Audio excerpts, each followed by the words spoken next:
কয়েকশো হাতির সমান ওজনের একটা আস্ত পাহাড় যদি নিজে নিজেই হেঁটে চলে যেত কেমন হতো? বিশ্বাস হচ্ছে না, তাই তো? আজ কোনো গল্প নয়, আমরা দেখব বাস্তব পৃথিবীর সেই সব ইস্পাতের পাহাড় যেগুলো নীরবে গড়ে তোলে আমাদের স্বপ্নের পথ। এদের গর্জন হয়তো আমরা শুনি না, কিন্তু এদের পায়ের চাপেই তৈরি হয় সভ্যতা। চলুন আজ সেই দানবদের রাজ্যে ডুব দেওয়া যাক।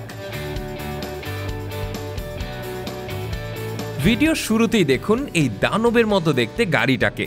এর চাকার সংখ্যা গুনতে গেলে আপনি নিজেই হাঁপিয়ে উঠবেন। এই যানটাকে বলা হয় এসপিএমটি বা সেলফ প্রোপেলড মডিউলার ট্রান্সপোর্টার।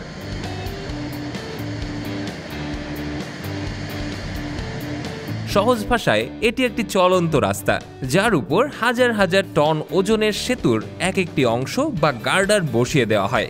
দেখুন কি নিপুণভাবে এটি একটি বিশাল কংক্রিটের কাঠামোকে টানেল থেকে বের করে সেতুর উপর নিয়ে যাচ্ছে। এর প্রতিটি চাকা আলাদাভাবেই নিয়ন্ত্রণ করা যায়, তাই এটি যে কোনো দিকে ঘুরতে পারে।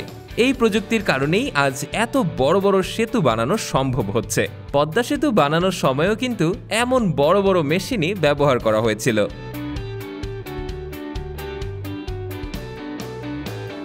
সেতু তো তৈরি হলো, এখন পালা রেল লাইন বসানোর। এই যে হলুদ রঙের লম্বা ট্রেনটি দেখছেন, এটি কোনো সাধারণ ট্রেন নয়, এটি একটি ট্র্যাক লেইং মেশিন বা রেল লাইন বসানোর জাদুকরী যন্ত্র, যেন এক চলন্ত কারখানা।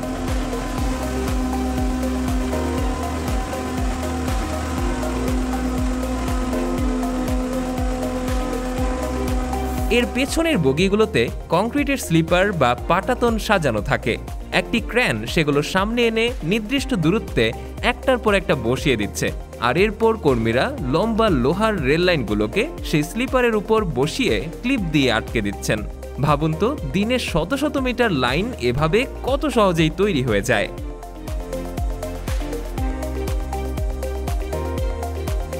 বন্ধুরা, এবার একটু অন্যরকম রেল লাইন দেখুন। এখানে কিন্তু লাইনের নিচে পাথরই নেই, পুরোটাই পাকা কংক্রিটের। একে বলা হয় স্ল্যাব ট্র্যাক। হাই স্পিড বা বুলেট ট্রেনের জন্য এমন লাইনই ব্যবহার করা হয়।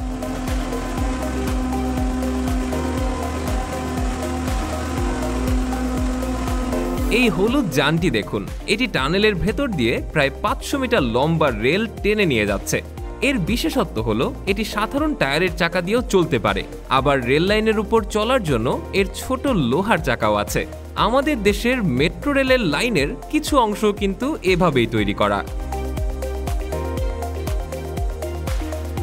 এই যে এতক্ষণ ধরে আমরা যা কিছু তৈরি হতে দেখলাম, তার আসল কারণ হলো এই ট্রেনটি।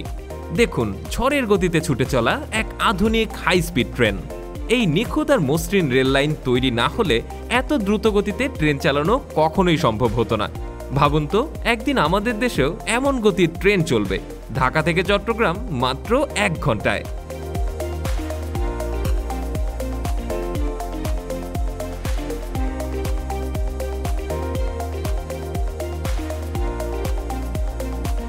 যেসব লাইনে পাথর ব্যবহার করা হয়, সেখানে এই মেশিনটির কাজ অপরিহার্য।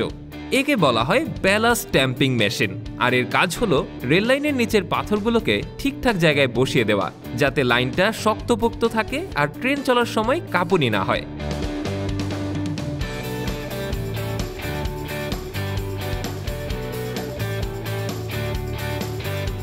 মেশিনটি ভাইব্রেশন বা কাঁপুনি দিয়ে পাথরগুলোকে লাইনের নিচে এমনভাবে সেট করে দেয় যেন লাইনটি মাটির সাথে একেবারে গেঁথে যায়। শেষ পর্যন্ত এই ইস্পাতের দানবগুলো ঘুমিয়ে পড়ে। তাদের অক্লান্ত পরিশ্রমের সাক্ষী হয়ে থেকে যায় শুধু এই মসৃণ পথ, যে পথে ছুটে চলে লক্ষ লক্ষ মানুষের স্বপ্ন, আশা আর ভালোবাসা।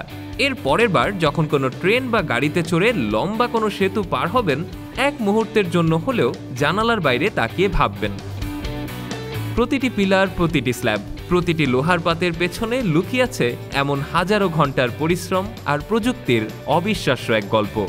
দেখা হবে আগামী পর্বে নতুন কোনো সৃষ্টির পেছনের গল্প নিয়ে। ততদিন সবাই ভালো থাকুন, আর হ্যাঁ, টেক ইনসাইডের সাথেই থাকুন।